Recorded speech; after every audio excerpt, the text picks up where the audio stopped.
Hi, you guys. Welcome back to Audrey's Reading Area. Yes, I do have another fun and exciting book that I'll be reading to you guys, but please first hit subscribe. Thank you, thank you, thank you. Now, this book, Before I Was Born, is of a very sensitive issue.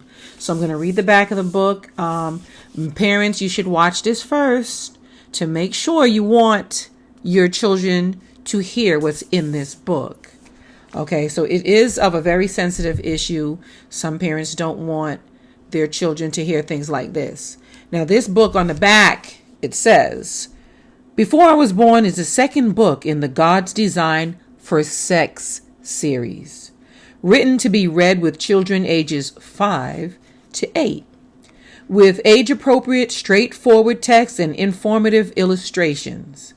Before I Was Born explains sex as a special gift God gives to a husband and wife, and covers such topics as why God made boys' and girls' bodies different, God's plan for loving marriages and families, the basic facts about intercourse presented in the context of marital love and intimacy, conception and fetal development, and childbirth and breastfeeding. Created to answer the questions inevitably asked by young children.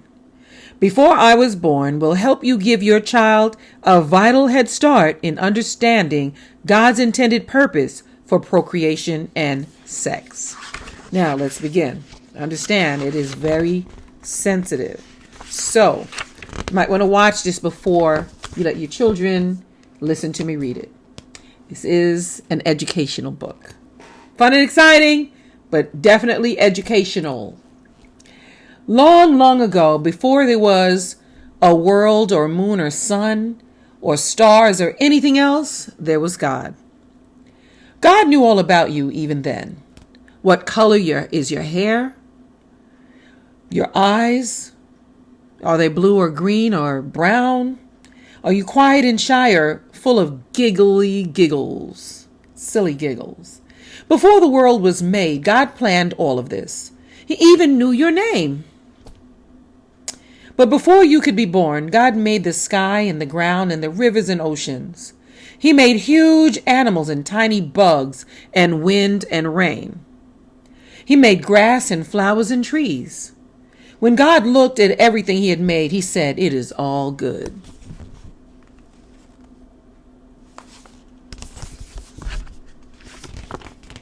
But God wasn't finished. God made a man and a woman. God made them different from each other, but he made them both like himself. God looked at the bare bodies of the man and the woman he had made. He saw the man's scratchy beard and the woman's soft breasts, and he was pleased. He said, "I made their bodies wonderful."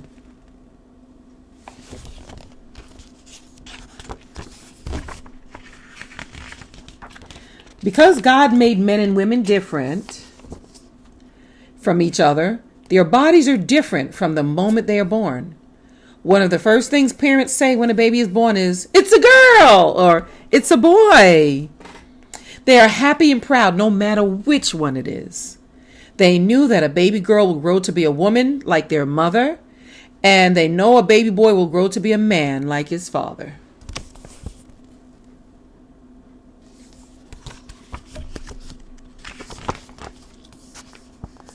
Boy babies soon grow to be little boys. They learn to run and climb and read.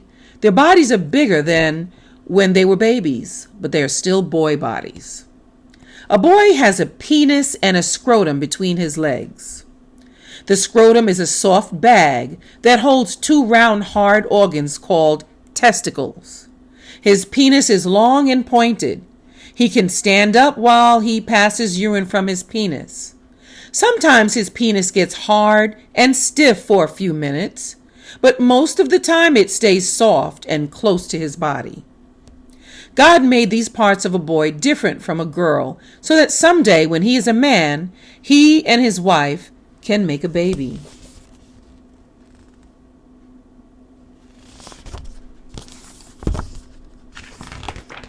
Girl babies grow too. They learn to run and climb and read. A girl has 3 openings close together between her legs. From the one in the front, she passes urine, but she sits down to do this. From the one in the back, she passes bowels. So she has bowel movements, just like a boy does. The opening in the middle is called the vagina. It's a narrow tunnel that leads up to her womb. The womb is a special place inside of her body that God gives only to girls. When a girl is ready to become a mother, a baby can grow inside of her womb.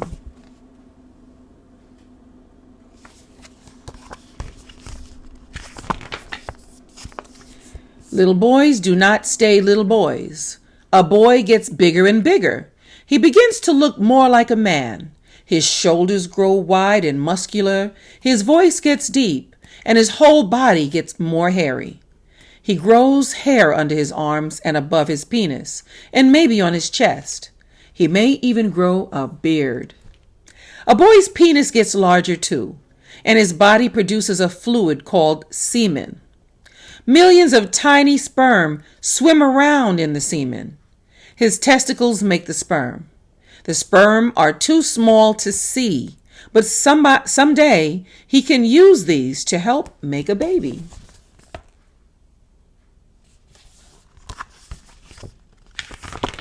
A girl's body changes too. She grows hair under her arms and above her vagina. She grows taller and becomes more rounded. Her hips grow fuller, and she develops 2 soft breasts on her chest. The changes inside the girl's body are even more important. Once a month, her womb gets thick and soft. Then a tiny egg, no bigger than a dot, passes through it. This means that her body is getting ready to take care of a baby. Do you ever wonder what your grown-up body will look like?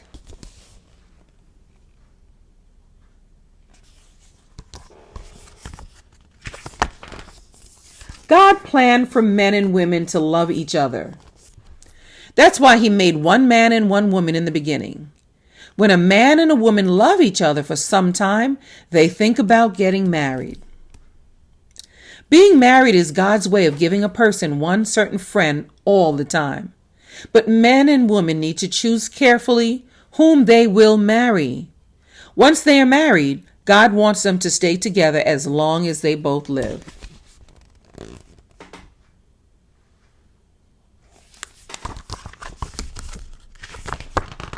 A wedding is a happy time. The man and the woman stand in front of their families and friends. They invite God and everyone to be there to listen to their promises. They promise to love and take care of each other as long as they both live. At the end, the pastor says, "I now pronounce you husband and wife. What God has joined, let no one take apart." Everyone smiles because God has made a new family.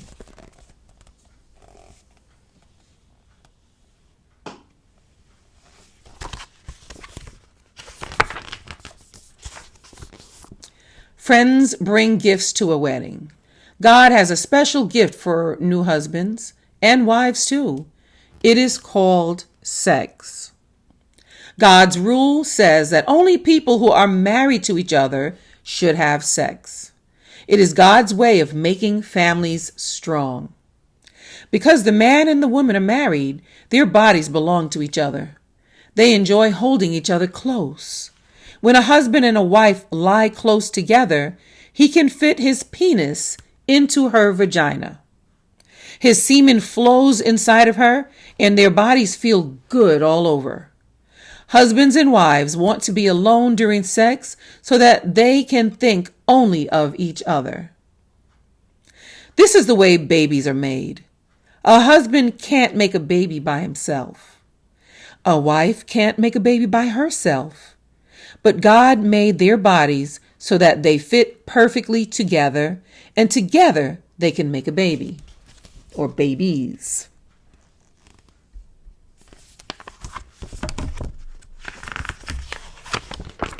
A husband and wife Don't make a baby every time they have sex. But sometimes the sperm from the husband's penis comes into his wife just when an egg from her body is ready to receive it.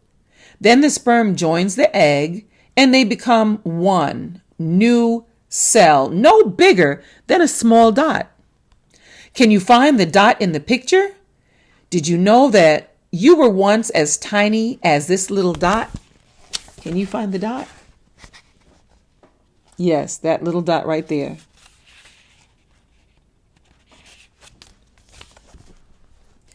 A baby is already being formed. If you could see inside that tiny cell, you can know whether the baby will have blue eyes or brown eyes. You can tell whether it will have dark or light hair. You can tell whether it will be a boy or a girl. You can even tell how tall it will be when it's all grown up. The baby will look a little like its mother and a little like its father because it is made from both of them. The baby isn't ready to be born. Not yet.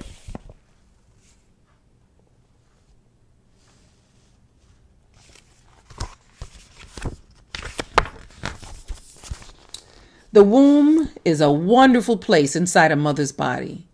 At first, the womb is no bigger than your fist. Can you find the baby inside the mother in the picture? Right here.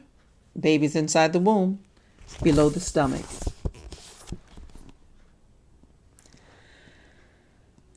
By the time the baby has been living in the womb for 3 months, it looks like this, like what I just showed you. Sometimes the baby holds its hands together as if to play patty cake. It might even suck its thumb. The baby is only as long as your finger. The baby gets food from the mother. A long umbilical cord connects the baby with the inside of her womb. The mother's tummy isn't much bigger than it was before. Some people don't even know that she's going to have a baby, but she knows. The baby isn't ready to be born yet. Not yet.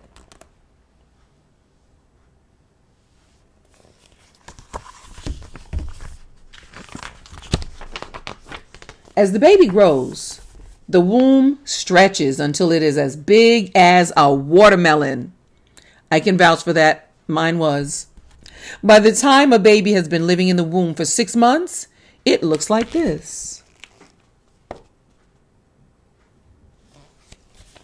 Big baby. It has hair and fingernails and eyelashes, and it is about 12 inches long. But the baby doesn't breathe yet.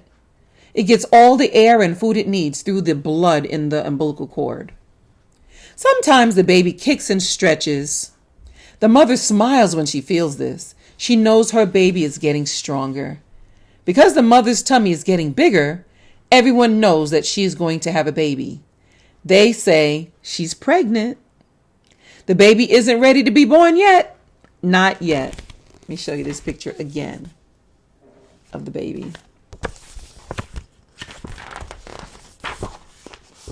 When the baby has been living in the womb for 8 months, it is almost as big as a newborn baby. It gets ready to suck by using its thumb. It gets ready to breathe by moving its chest up and down. It gets ready to move around by kicking hard. The mother is tired a lot, but she is excited too. She knows that soon she will see her baby.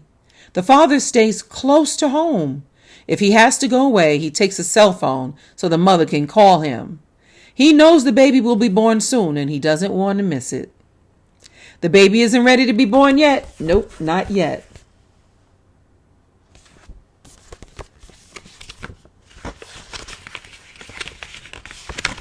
Finally, after about 9 months, the big day comes. The womb that has stretched and stretched now begins to get smaller, and slowly it pushes the baby out. The baby moves down head first, closer to the mother's vagina. The mother feels her womb muscles push hard. She feels her vagina stretch open. It hurts, and it is hard work. Her husband stays with her to help her not be afraid. A doctor or nurse helps too. It takes a long time for a baby to be born. It might take a whole day. I was in labor. They call that labor. I was in labor for 23 and a half hours. 23 and a half hours. It took a whole day. Finally, the baby's head pops out from the mother's vagina. The whole body follows quickly. The new baby takes a deep breath and begins to cry. The doctor says, "It's a boy," or "It's a girl." How do you think the doctor knew? This is the baby being born.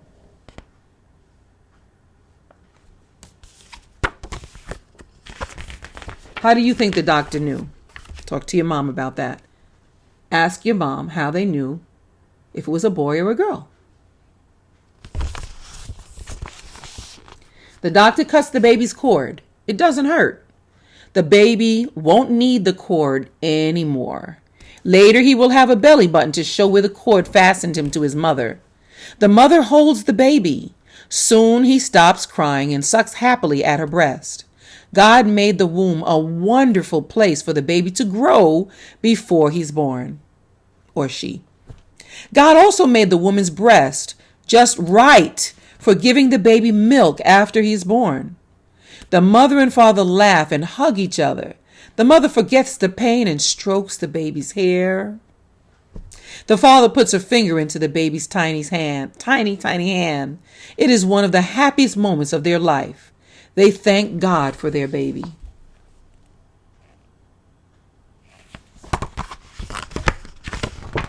Long ago, before the world was made, God planned for this moment. God planned for this baby to be formed partly from his mother and partly from his father. God helped the baby grow for 9 months inside his mother's womb, which is underneath the belly inside the body. God planned his hair and his eyes and his whole body.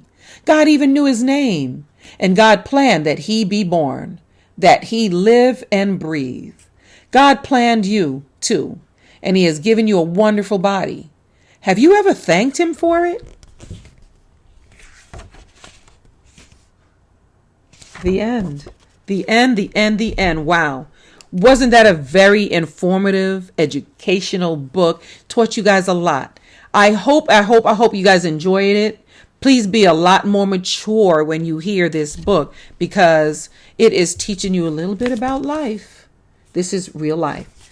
So thank you again for being here and listening to me read this fun and exciting and educational book. And please hit subscribe, and I will see you soon.